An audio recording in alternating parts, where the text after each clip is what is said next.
Christmas is quickly approaching, and the sense of nostalgia is hard to find this year.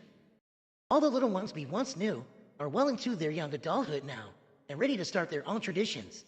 Then there are those of us that are approaching the age of grandparents and great grandparents, searching for the memories of our own inner child while trying to adjust to the new age times.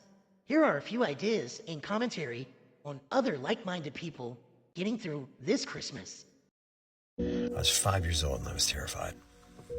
42 years ago, just about this time, I was distraught. I was confused. I asked my parents, how will he know? How will he know where I am? And they said, well, we've told Santa that we're going to be at your grandparents' house for Christmas. We were traveling states, hundreds of miles. My Christmas list was made weeks earlier. But I didn't trust that Santa could find me.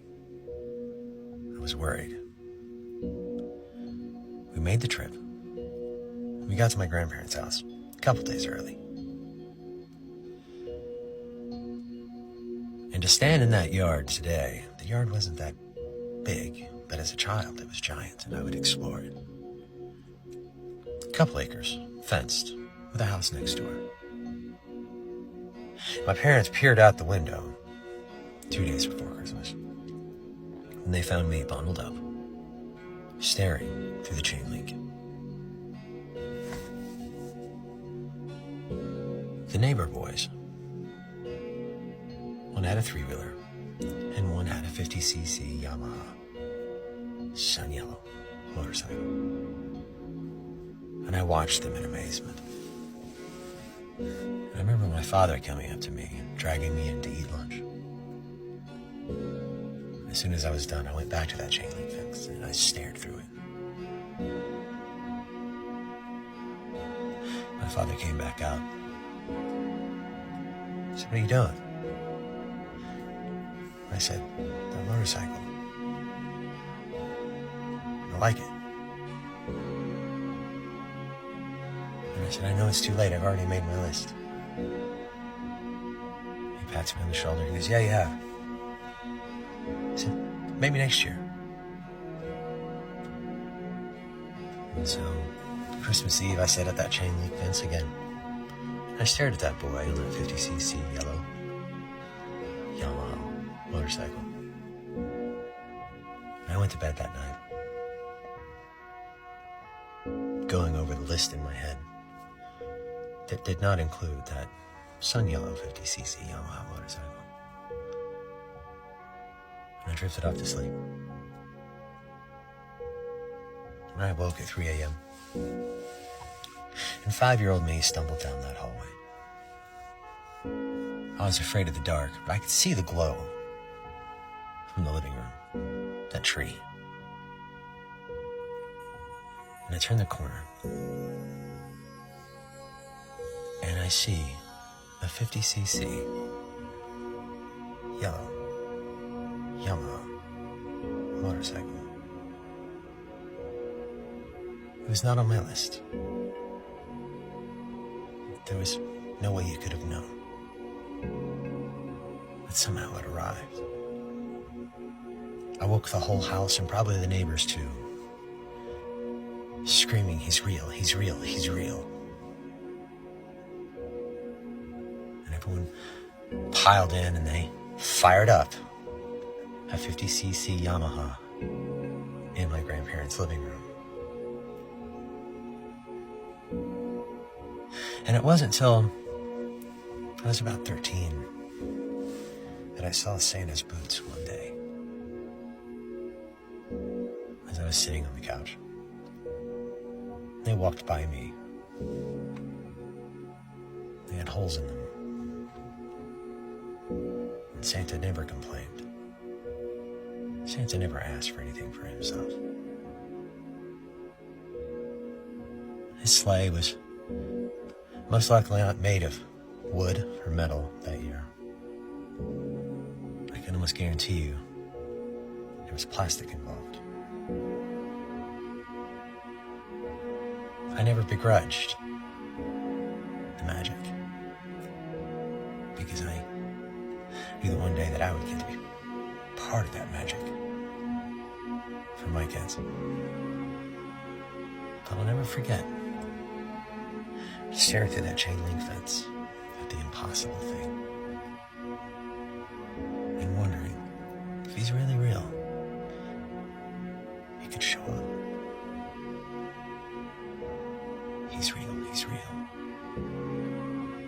My sister would later tell me that her favorite Christmas memory is not even her own.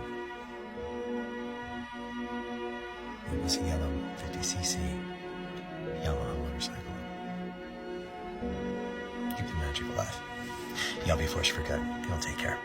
Why is wanting gifts as an adult seen as like something people being selfish? Like whenever Christmas comes around, people are like, oh, the kids. And it's like, what about people like adults? Like some people do it for like older people, like old people, like grandparent age people. But what about people like in their midlife? Like people who don't have big families, who don't have significant others, who don't spend time with anyone on Christmas, who put up a Christmas tree just to not have anything under it. Because people's is me. I be spending Christmas all alone. I put up a tree and there's no presents under it. Because it's like, why would I wrap something for myself? That just doesn't make any sense. But if you tell people you want gifts, you would want people to spoil. It's like, well, why? You're an adult, you have money, you can just go buy it yourself. And I'm sitting here like, yes, I can, to an extent. I'm not asking for people to spend like hundreds of thousands of dollars for things for me. I'm like, just something little, something cute, something I can just put under my tree. So that Christmas morning when I'm all alone, not doing anything, not talking to anyone, I can open up a gift. I can feel like I matter. But instead, I just hope to just sleep the day away, which is impossible. But yeah. Anyway, I got a little thingy thing in my bio. If you want to hook a girl up, and if you got one in your bio, let me know. And if there's something on your little wish list I can afford, I might try to do it. Because at this point, I'm like, you know what? Everything sucks. The world's going down in flames. And I feel like if we can bring some little bit of joy to someone's life, why the hell not? So looking back at Christmases past, I realized that Santa did the best things for me and my sister, and they didn't cost any money. And I remember these things more than the gifts that we got. So please like, comment, whatever, because I think that a lot of people this year would be interested to see how Santa made my Christmases special without any extra money. The first thing that Santa did was that he made a trail of Christmas candy that was going from my bedroom door and my sister's bedroom door down to our presents. So it was like an Easter egg hunt where we would have like a little basket, we'd go to bed with it and put it by our door, and we would like collect the candy as we'd run down the stairs, and then we would know like that's our wrapping paper, that's mine, that's my sister's. Best memories ever. And again, we were already gonna have Christmas candy. It was just how it was presented. Then Santa also, for whatever reason, was kind of clumsy because sometimes, most years, we would go outside to play with some toys and there would be another present on our roof. It would like fell out of his sleigh, and so we have a porch on our house, and most of the time it was just on the front porch or kind of tucked behind a tree, like it fell off the sleigh when he took off. Sometimes I could hear the reindeers too when they were taking off, so maybe they just kind of, one slipped out of the bag, but it would have a tag with our name on it. So that was always fun to go outside and see if anything had fallen off. And then also, unrelated, but my mom's like super into yard sales, and that's just like a fun fact. And Santa left one of his mittens at our house one year, and it was wild because there's no disputing that Santa's real or not when we have one of his mittens. And it was this old green knit mitten. But like some jingle bells had been added to it. And then we also would always, once in a while, we'd see one of the boot prints too. But ironically, the baby powder was also left out at the same time. So that was weird. I don't know why the baby powder was left out, but we would always see a boot print. Obviously, snow from the North Pole. It was like kind of glittery too. So I'm just thinking about all these things. Oh, and also we have a fake Christmas tree, but that kind of rotates. And one year Santa put a present in the tree. So I saw my sister's first, and I had to wait for it to turn around, and I'd have to get mine. So I just think that sometimes it's important that these are the things that I remember more than the actual presents. And they didn't, wasn't anything extra. And I just think people this year could would appreciate that. A question that I used to get super geeked up about being asked as a kid, but now as an adult, it hits a little bit different, is what do you want for Christmas? Because if I'm being honest, what I truly want, it's not like you can just go in the store and buy it. When I tell y'all, as a kid, I was so ready. Like, I used to have the catalog book of everything that I wanted circled. I used to print out photos from Google and put them on a blank sheet of paper. I see kids these days are doing like the PowerPoint presentations. I had that same energy. Like, either way, whoever was asking me what I wanted, they were gonna know, yeah, this is what to get her. And the thing about it is, like, I just knew I was gonna be so happy once I got these things. And I was. And you know, you get the things, you flex them at school for a little bit, Christmas dies down, and then like you wait again for the next year. But now as an adult, when I sit back and I think about the things that I truly desire, they aren't tangible and you can't acquire them through a currency. Now, this doesn't go to say that there's anything wrong with a new bag and some shoes. Love me a new bag and some shoes. But it's cute for the first 10 minutes. Like, you unbox it, post it, and then it sits up in your closet. Anybody that's going to keep it 100 with y'all knows that and will tell you that. I want to unbox pure bliss. I want to unbox some joy. I want to unbox some peace of mind. I want to unbox genuine relationships and connections.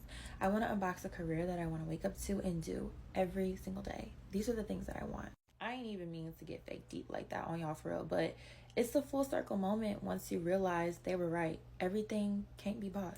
Is it just me, or has Christmas not felt like Christmas for some years now? Because this year, I'll be honest with you, all I felt was stress. But your kids, the school got a whole week dedicated to it. They got Christmas pajamas. They wearing antlers one day. They got stickers and dances and all kinds of stuff going on. And then you got to plan for their little events and get-togethers and potlucks and whatnot. But in the middle of all that, you doing so much prep for just one day that seems like it just flies by. And by the time it hits like 10 o'clock, midnight, you just glad it's over. I mean, for real, I ain't really enjoyed Christmas like that, like really enjoyed it since I was a teenager. So this year coming up in 2024, I'm gonna make sure I enjoy Christmas the way that I want to enjoy Christmas. I really don't know what that looks like as an adult, but I'm gonna find out. I'm going to somebody's Christmas party or gala or whatever. If I got to, I'll go to another state or another country where they really celebrating Christmas and it feels like an event. But honestly, not being able to enjoy Christmas, it feels like something's been taken from me, and I don't like that shit. So adults, let's make a commitment to ourselves to make it a very Merry Christmas for us in 2024. However you decide to celebrate this year, be sure to spread love, joy, and happiness. Try not to get too bummed or hung up on gift giving, because there's always next year. Instead, make the best memories possible with